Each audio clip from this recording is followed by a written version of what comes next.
Welcome to DPWH Sorsogon 2nd District Engineering Office. So today is August 4, 2026, and we have a scheduled preview conference for contract ID number 26 GFL 0003, supply and delivery of materials for 71X special maintenance on roads, bridges and road safety, placing of new traffic signages within Sorsogon 2nd DO, 3rd quarter, primary, tertiary, and secondary roads within Sorsogon DO, Barangay Payawin, Gubat, Sorsogon. And 26 GFL 0004, supply and delivery of hand tools and minor equipment for routine and maintenance activity of DPWH Sorsogon 2nd DO, Barangay Payawin, Gubat, Sorsogon. Present for today's private conference are as follows: Joanna Sicalagos, back chairman. Yours truly, Ledipura Jr., back vice chair. Leia E. Fontanares, back member. Cecil Dulisin, back member. Glenn Elisio, back secretariat. Annabel D. Rodriguez, TWG member. And Christian Austria, IT representative. So, Madam Chair, meron na po tayong call. Okay, since we have a quorum, this private conference is now called to order. Okay, the agenda for this private meeting are as follows.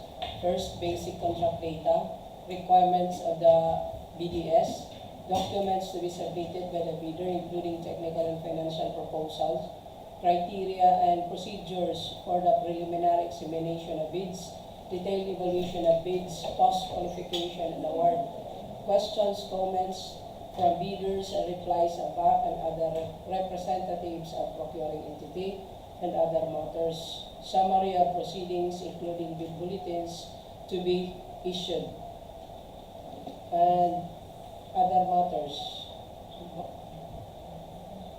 Okay, so to discuss the basic contract data is Engineer Annabel Rodriguez.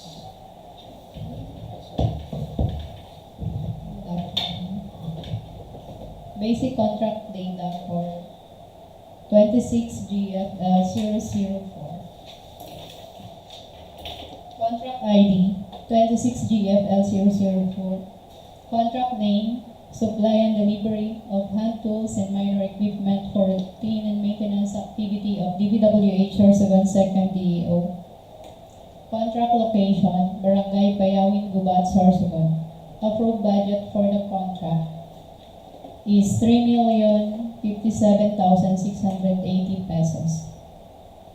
Source of fund, GAAFY 2026, AMWP CY 2026. Contract duration is 30 calendar days.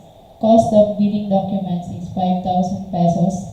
Submission of bids is on August 18, 2026 until 10 a.m. Opening of bids is on August 18, 2026, immediately after closing receipt of bids. Requirements of bidding documents. Instruction to bidders, general condition of contract, special condition of contract, bid data sheet, technical specification forms, and as shown as follows po, to be downloadable at DPWH website and PhilJeps. Okay, special condition of contracts for 24 GFL 004, schedule of requirements, technical specification, price schedule for goods, and next po is for the contract ID 26 GFL 003. Hindi na edit. Yes. Okay po. Contract name, supply and delivery of materials for 71X special maintenance on roads, bridges, and road safety.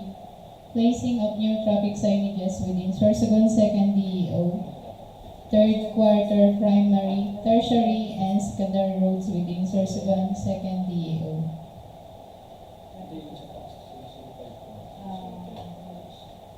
Hindi lang na. Contract location is Barangay Payawin, Gubat, Sorsogon. Approved budget for the contract is 4,849,240 pesos. Source of fund, GAAFY 2026, AMWP CY 2026. Contract duration is 30 calendar days. Cost of bidding documents is 5,000 pesos. Submission of bids is on August 18, 2026 until 10 a.m. Opening of bids is on August 18, 2026, immediately after closing receipt of bids. The following are the forms required for 24 GFL 003. Instruction to bidders, general condition of contracts, bid data sheet, technical specification, and other forms. So this is the bid data sheet for 26 GFL 003, special condition of contract for 26 GFL 003, schedule of requirements, technical specification, price schedule for goods with the summary of bid prices.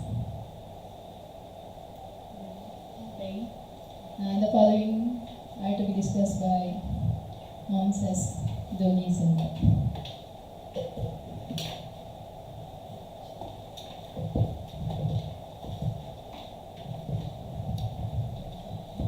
Eligibility criteria. The following shall be eligible to participate in the bidding for the supply of goods under Section 52.4.1, duly licensed Filipino citizens or sole proprietorships, partnerships duly organized under the laws of the Philippines, and of which at least 60% of the interest belongs to the citizens of the Philippines, corporations duly organized under the laws of the Philippines, and of which at least 60% of the outstanding capital stock belongs to the citizens of the Philippines, cooperatives duly organized under the laws of the Philippines, or persons or entities forming themselves into a joint venture, provided, however, that Filipino ownership or interest of the joint venture concerned shall be at least 60%. Foreign bidders may be eligible to participate under any of the following circumstances in accordance with the guidelines issued by the GPPP. Bidders must have completed within a period of 10 years from the submission of bid an SLCC of at least 50% of the ABC,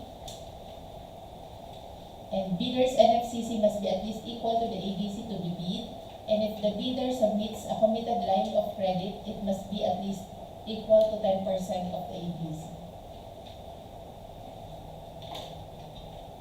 For the ITB, Clause 12.1, PhilJob's Certificate of Registration, Platinum Membership, Statement of SLCC, NFCC Computation or Committed Line of Credit, Statement of all its ongoing government and private contracts, including contracts awarded but not yet started, and JVA if applicable.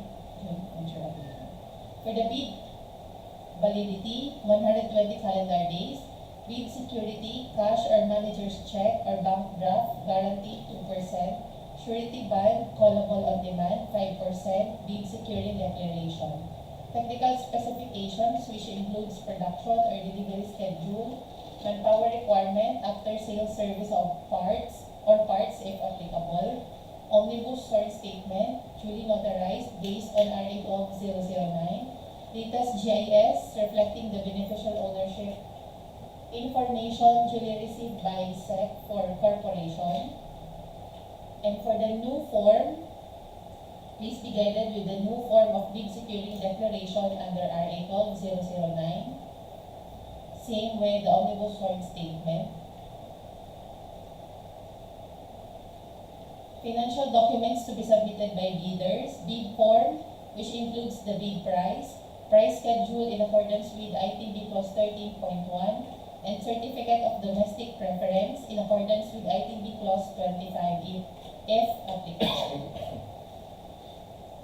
Please be guided with the new form of bid form under RA 12009 and the mandatory requirements, documents comprising the bids. Here's the sample of the technical checklist and the financial checklist.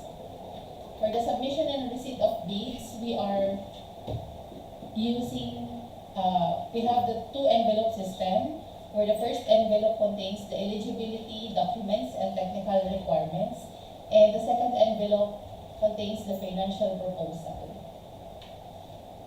For the first envelope, original technical, and the second envelope, original financial, and the two envelopes must be enclosed in a mother envelope with marked original bid.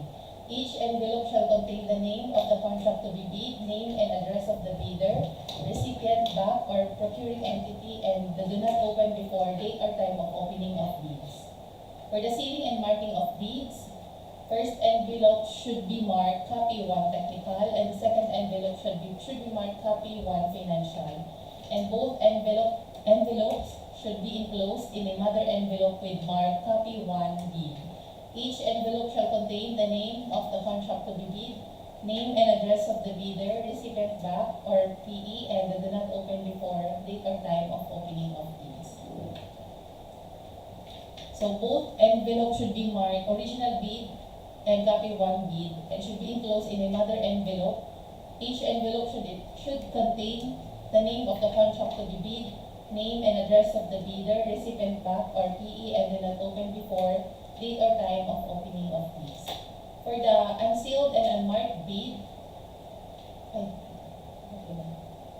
unsealed and unmarked bid shall not be accepted. Improperly sealed and marked shall be accepted. For the submission and receipt of bids, we have two modes. First, through manual submission to our through manual submission at the Back Secretariat Office, DPWH Sorsogon 2nd PEO, Barangay Payawin, Gubat, Sorsogon. For the detailed evaluation of bids, purpose is to determine the lowest calculated bid by establishing correct calculated prices of bids and ranking calculated total bid prices from lowest to highest. The method is a non-discretionary criterion, shall be used, which shall include consideration of completeness of bids and minor arithmetical corrections. Results shall be contained in the abstract of bids. Unless the instruction to bidders specifically allows a partial bids, those not providing all required items shall be considered non-responsive. Specifying a 0 or blank means it is offered for free. Reminder on the no contact rule, prohibition on communication with bidders from bid evaluation until award of contract. For the post-qualification, the purpose is to determine whether the LCB complies with and is responsive to all requirements and conditions as specified in the bidding documents to be declared the lowest calculated and responsive bid. The method is a non-discretionary pass or fail criterion, shall be used to verify, validate, and ascertain all statements and documents submitted by the LCB. For the post-qualification, shall pass the legal requirement, technical requirements, and financial requirements to be declared as the LCRP. Thank you. Okay, so may mga katanungan pa po, clarifications? Wala na. So since wala na po, so this pre-bid conference is now adjourned. Thank you.